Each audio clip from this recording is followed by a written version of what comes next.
La pilule d'urgence. Voilà le slogan actuel. En effet, on n'a pas encore assez fait de détourner les consciences des jeunes gens par la promotion des préservatifs et autres méthodes abortives à travers les médias, les affiches publicitaires et autres moyens modernes de communication. Aujourd'hui, il est plutôt question de la pilule d'urgence, malgré le désordre moral qui en est la conséquence, la destruction de la vie spirituelle de ses utilisateurs et les effets secondaires dévastateurs pourtant dissimulés par les promoteurs de ce cachet. La sœur Mireille Talla, membre engagé définitif de la communauté Colonne de Feu et responsable de la CAV, service qui régente les campagnes contre les avortements volontaires, l'un des axes d'évangélisation de la dite communauté, nous a fait lors de la dernière retraite spirituelle annuelle au Collège Vaux une mise au point au sujet de l'avortement thérapeutique et de cette fameuse pilule d'urgence. En termes scientifiques, on dit avortement thérapeutique parce qu'on dit ceci. Lorsqu'on avorte, ça ralentit la progression de la maladie. Donc ça fait que le cancer n'évolue pas très vite, mais je ne guéris pas. Maintenant, qu'est-ce que l'Église nous propose? L'Église nous propose, s'il arrive qu'on découvre que j'ai un cancer en cours de grossesse, j'ai le choix de me faire prendre en charge, mais pas d'avorter. Sachant que lorsque je suis prise en charge, ces médicaments qu'on me donne ne sont pas en faveur de la grossesse, c'est-à-dire ça n'aide pas l'enfant à bien grandir. Il y a un certain risque pour le bébé que je porte. Mais, de l'autre côté, le médecin doit également tout faire pour conserver la vie qui est en moi. Ça veut dire que tout en me soignant, on doit aussi faire des efforts pour garder le bébé que je porte. Ou alors, je peux décider de ne pas me faire soigner pour l'évolution normale de la grossesse et entamer les soins après l'accouchement. C'est un choix. Mais dans ces deux choix, il n'y a pas le choix de l'avortement. Je sais qu'il y avait une dame qui avait effectivement ce problème de cancer. J'ai vu le nom.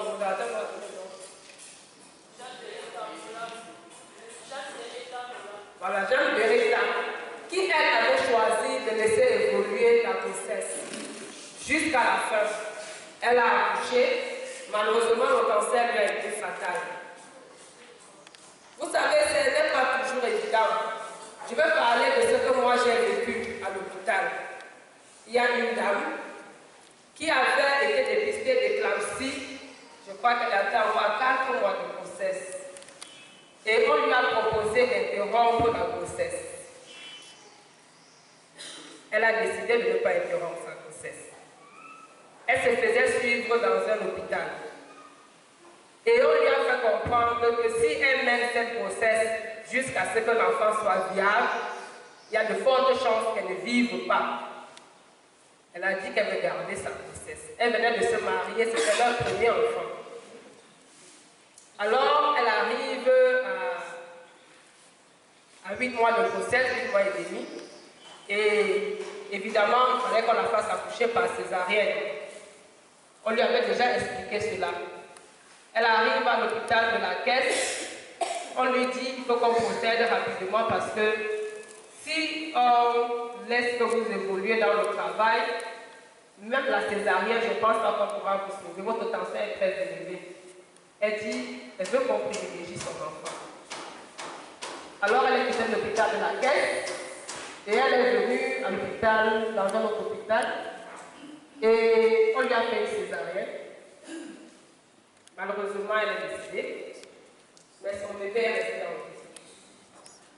Et on est au courant de l'histoire parce qu'en fait, son mari était un militaire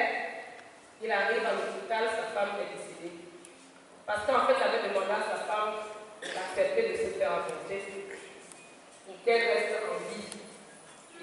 Et elle a refusé. Elle s'est fait accompagner par sa soeur à l'hôpital. Et lorsqu'elle est arrivée, on lui a présenté l'enfant.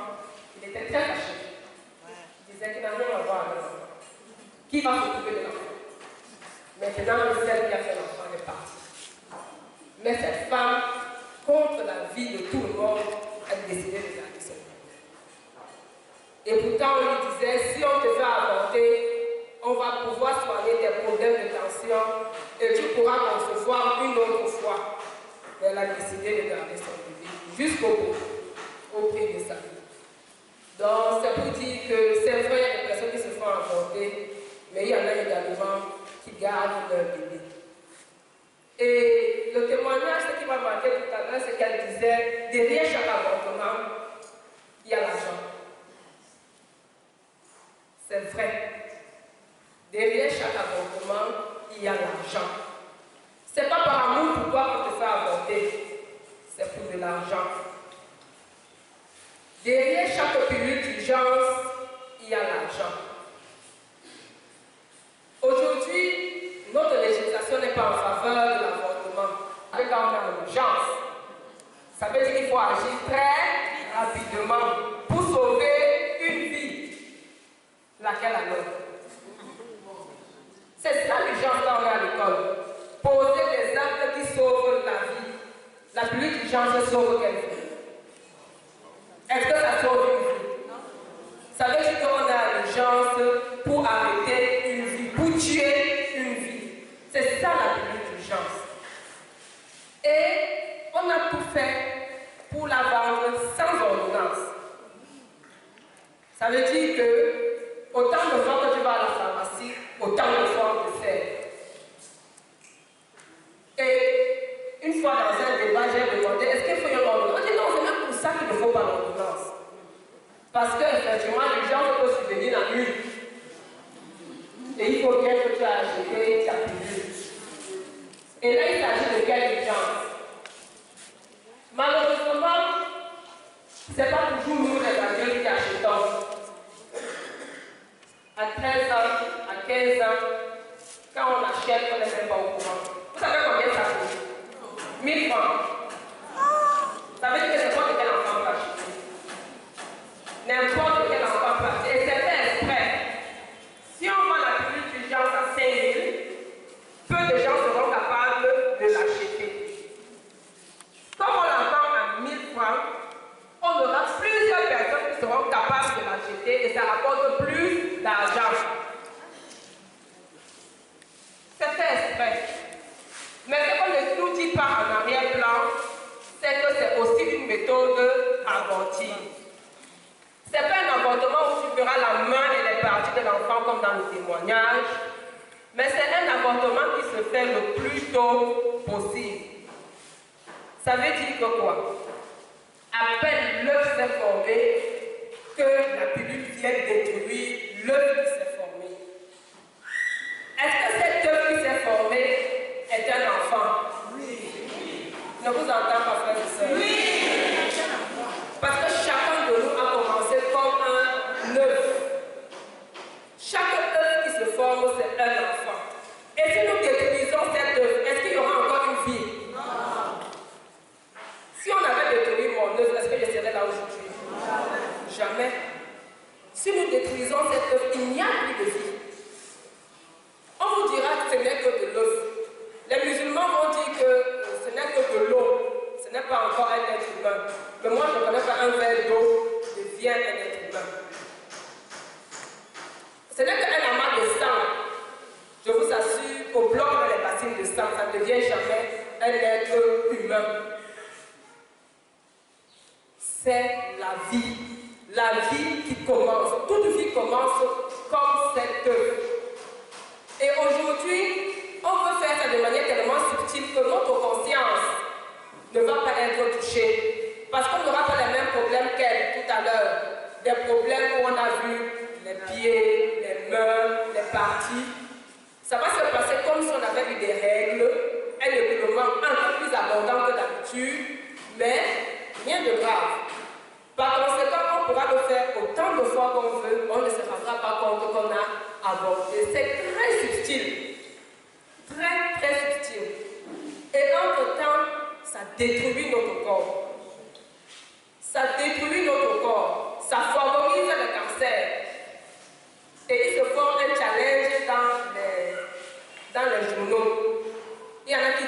que ça prévient le cancer de l'ovaire. Et l'autre dit que ça favorise le cancer du sein. Et ça favorise le cancer du côlon. Bon. Qu'est-ce qu'on veut alors? Prévenir le cancer de l'ovaire et favoriser les autres cancers? Non. Vous voyez que c'est un paradoxe, n'est-ce pas? Donc, en plus du fait que cette pilule vient tuer l'œuf, mais cette pilule également vient nous rendre malades. Et ça, si nous prenons l'encyclique Humanum Vitae de Paul VI, nous avons trouvé tout ça à l'intérieur. Il avait vu. Il avait tout vu. Il avait vu juste. Toutes ces méthodes contraceptives qu'on nous propose, c'est en vue de tuer la vie. C'est en vue de tuer la vie et tuer les méthodes de régulation naturelle de naissance que l'Église propose. Donc, frères et sœurs, elle nous a dit aussi quelque chose. Formons nos enfants. Aujourd'hui, ici, formons nos enfants. Formons tous ceux qui sont autour de nous, partout où nous vivons. Je vous assure, les jeunes filles achètent des pilules là, comme du petit pain. Et vous ne saurez jamais les acheter. Même les jeunes garçons en achètent. On marche avec ça dans la bouche. On ne sait jamais. On ne sait jamais. Et c'est ça, il faut que nous-mêmes on se forme. Comme il a dit qu'en plus du fait que tu es en train de tuer la vie qui se forme en toi, tu es en train de tuer ta propre vie. C'est pour cela que lorsqu'on fait ce genre de témoignage, la communauté a trouvé l'importance de relever également les différentes méthodes qui paraissent ne pas être des méthodes abortives, mais pourtant qui sont des méthodes totalement abortives. On va nous dire le contraire. On va nous dire que ce n'est vraiment pas ça. Ça empêche l'ovulation. Oui, dans son mécanisme, ça empêche l'ovulation. Mais aussi, s'il y a une ovulation et fécondation, ça détruit l'œuf. Donc ça a deux mécanismes. Empêcher l'ovulation et détruire l'œuf. Et lorsqu'on s'adonne à ce genre de méthode, on revoit la chasteté. Ça c'est sûr. Et lorsqu'on veut revoir la chasteté, on finit dans l'enfermement, on finit avec des perturbations et on se retrouve avec des enfants trouvés comme nous en avons dans les écoles. Donc nous allons dire ensemble que nous allons former nos enfants et leur faire comprendre que la meilleure voie à suivre est celle de la chasteté, celle qui ouvre à l'amour de l'État. Et nous allons faire une contre-campagne de la pilule du genre. Nous n'allons pas forcément faire des grands panneaux, comme nous avons des grands panneaux avec des garçons musclés, des filles très sensibles dessus. Mais nous allons évangéliser. Nous allons évangéliser avec nos statuts du WhatsApp. Nous allons évangéliser avec nos posts Facebook. Nous allons évangéliser dans nos groupes de paroisse, dans nos communautés de vie, dans nos quartiers, dans nos maisons, dans nos familles, lors des réunions des familles. Nous allons évangéliser. Et nous aussi, avec la grâce de Dieu et de l'Esprit Saint, nous allons contrecarrer cette pilule. Parce que le Christ avait dit à Pierre, Pierre, sur cette pierre, je bâtirai mon église. Et les portes de l'enfer n'emporteront jamais sur terre. Ça veut dire que l'avortement n'emportera jamais sur nous, parce que nous sommes l'église. Amen.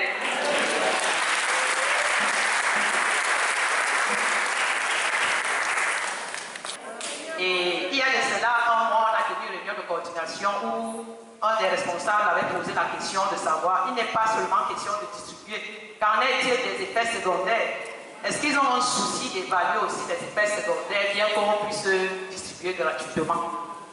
Alors, il s'agit de ça, de savoir qu'on a des exigences, que malgré nous, quand nous qui sommes de la santé, on se retrouve en train de faire des choses qu'on ne maîtrise pas. Il y a ce qu'on appelle aussi les acquis de conscience. Je ne peux pas poser un acte qui va à l'encontre de ma conscience. Et par acquis de conscience, je dois refuser. Et vous allez tout à l'heure, vous serez d'accord avec moi que, bon, tu n'es pas d'accord, ça va influencer. Mais c'est cela qu'on appelle le martyr. C'est parce qu'il n'y a plus de martyr dans notre église, j'exagère, que ça va mal. Nous allons en parler tout à l'heure. Moi, je travaillais quelque part où les dames qui venaient pour les marchés publics, il y a certains directeurs qui leur disaient, bon, je te parle d'abord au laboratoire, comprenez ce que je veux dire. Avant de se donner le marché, certaines filles acceptaient. Mais d'autres disaient, au nom de Jésus, je ne peux pas vendre mon cœur, mon corps pour les miettes de pain. Et ça, c'est une forme de martyr. Et il faut ces martyrs-là dans notre église d'aujourd'hui. Je disais que nous allons en parler tout à l'heure. Lorsque nous allons faire une petite introduction sur le jeûne et l'abstinence, il faut que nous soyons capables d'être maîtres de notre vie, quels que soient les aléas. Voilà pourquoi ça va mal dans l'église. Les abus sexuels sur mineurs, nous-mêmes de l'église. C'est parce que, par exemple, mon sexe, je ne suis plus maître de mon sexe. C'est mon sexe qui me commande. Et là, nous tombons dans la théorie du gender. La théorie du gender fait l'apologie du plaisir. C'est le plaisir qui me conduit. Ce n'est plus moi qui conduis mes plaisirs. Mais on appelle ça, en mot français, les appétits sensibles. Est-ce que tu es sujet aux appétits sensibles ou alors ce sont des appétits sensibles qui sont ton maître? Voilà tout le problème aujourd'hui. Donc, j'ai dit, il y a le droit au vivant. Même dans le couple, il faut apprendre à dire non. Non, même si ça ne va pas, je refuse. Même mon mari, je refuse.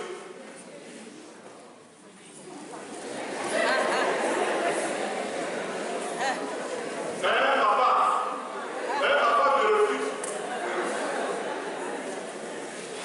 Être maître de soi-même. Donc, je dis pour aborder le second aspect de ta question, moi je dis, il faut accepter souffrir pour sa foi. Et je dis, il faut des martyrs. Nous, on a attendu 50 ans pour que certains commencent à accepter le retour charismatique dans l'église catholique. Que des insultes. Vous êtes des perdus de la nature, vous êtes des envolés de la nature, vous ne comprenez rien à rien. Mais aujourd'hui, la plus haute autorité de l'église, vous avez suivi la vidéo d'hier soir, où le pape nous demande d'aller favoriser le baptême dans l'esprit. Il n'appelle plus l'effusion. Parce que nous, francophones, on ne voulait pas lâcher le terme baptême dans l'esprit. Le peuple confond le baptême dans l'esprit avec le baptême sacramentaire. Et aujourd'hui, le pape, le Saint-Père, a lâché le terme. Le baptême dans l'esprit. Parce qu'il y a un baptême dans l'esprit qui n'a rien à voir avec le baptême sacramentaire. Et il a fallu que nous souffrions. Même des moqueries. Je vous ai dit, mon curé, docteur en théologie, pour se moquer de nous, disait les essuie-glaces. Nous étions des essuie-glaces parce qu'on chantait. Voilà. Et quand on priait en langue, il disait encore, et voilà encore. Soit disant en passant, avant de partir, c'était un Belge, avant la fin de son séjour au Cameroun, lui-même priait des enfants. Le renouveau charismatique, nous n'en sommes pas les dépositaires. C'est la main de Dieu. Et comme le peuple lui m'a dit hier soir, qui est le fondateur du renouveau? Qui? Les spirituels ont un fondateur. Les oblats de Marie, ainsi de suite, ont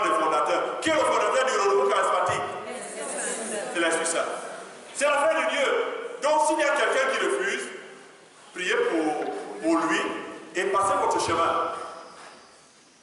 Donc, frères et sœurs, il y a quelque part un petit martyr à vivre. Pas un martyr forcément qu'on ira sur le bois de la croix comme Christ. Mais il y a d'autres martyrs que nous sommes appelés à vivre pour que ça marche. Et pour le cas d'espèce, nous sommes en train de faire des lettres que nous allons adresser à nos évêques pour qu'ils interviennent par rapport à cette histoire de la pluie d'urgence. Partout où le feu est installé dans les diocèses, nous allons aussi écrire au président de la conférence épiscopale. Nous allons aussi toucher certains députés à l'Assemblée nationale. Il n'est pas possible de laisser cette forme de jalousie pour lâcher le terre. C'est des génocides qu'il s'agit. C'est des génocides qu'il s'agit. Même là, dans nos paroisses, on n'en parle pas. Nos filles, si tu allais voir mon curé, lui, mais attends. C'est bien pour le faire ce que tu fais là. Parle-nous de ce qui nous donne la vie au quartier. On est en train de mourir. Il me dit, il s'agit de quoi, Léonard? Il ne te met pas au courant. Alors que la place n'est pas loin de sa paroisse.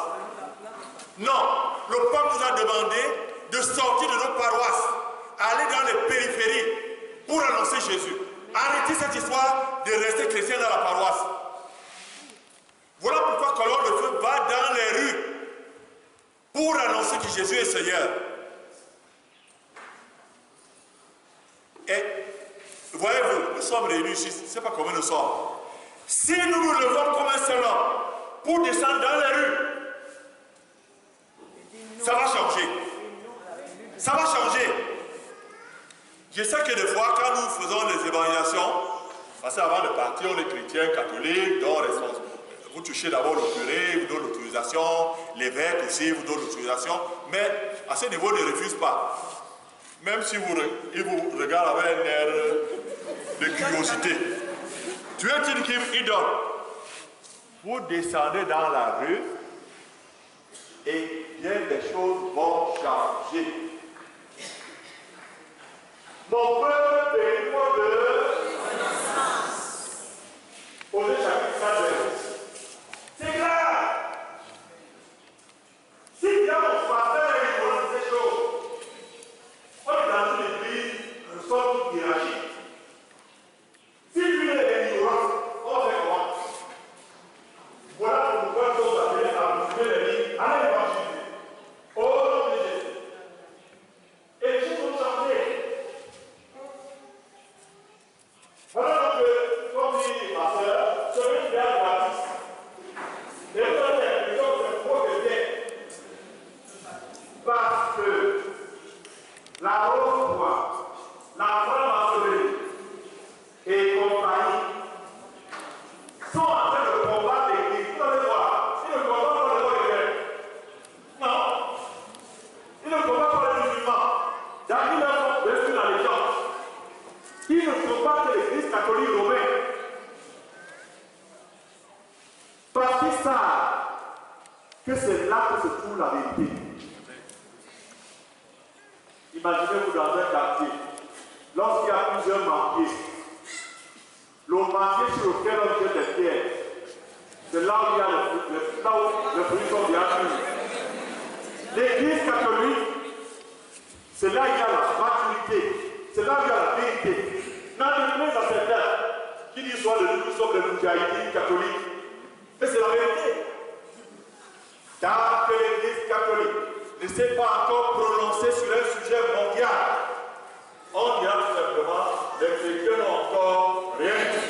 Bien qu'il y ait quelque part des bonnes guerres qui gesticulent. C'est en cela que nous ne devons pas faire le mimétisme, passer le temps à imiter les bonnes guerres. Ils gesticulent, on chicole au sol, nous aussi on va sauter. On fait étalage de nos émotions et on dit que c'est les ficelles. Ce n'est pas les ficelles. C'est une prise légère.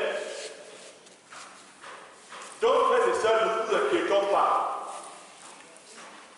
Ils étaient trop peu nombreux autour de Jésus-Christ. Et l'évangile est arrivé jusqu'à. Si le petit reste que nous sommes, s'engage résolument sur la voie de l'évangélisation, ça va donner, comme on dit au quartier, n'est-ce pas? Voilà.